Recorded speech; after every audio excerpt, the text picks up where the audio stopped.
Fe enw i di Gwawr Hughes a fi di'r swyddog technegol ci coch ar gyfer Gogledd Cymru.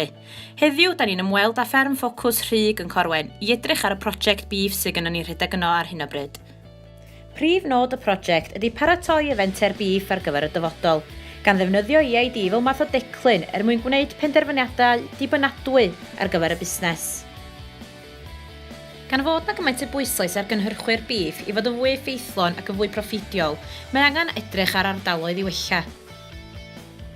Dyma Gareth Jones o Ystâd Rhug i egluro mwy. Da ni wedi dewis gwneud y prosiect yma. Wedi bod yn meddwl dros rai blynyddoedd o gael yr EID i'r gwartheg.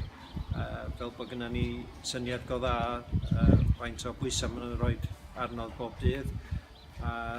Da ni wedi dod i'r safbwynt, da ni wedi rhoi yr cyfeiriadur i fewn lle mae'r crush a'r aerial ac yn y blaen, a da ni wedi pwyso rhan fwyaf o'r gwartheg erbyn hyn ac yn cael rhyw syniad o faint maen nhw'n dyfu ar y borfa.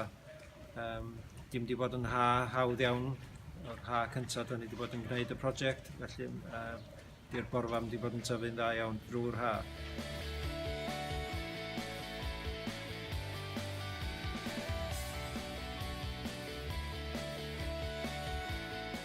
Edrych ymlaen, lle da ni arni ar hyn o bryd, ydy gweld faint o silwair sydd gennym ni wedi wneud dros yr ha, be di ansawdd y silwair, a wedyn gweithio allan targedau o be da ni angen iddyn nhw dyfu bob dydd yn ystod y gaea, a gweithio allan be fydda ni gael, sef protein a beth i roi iddyn nhw i gyrraedd y targedau hwnna.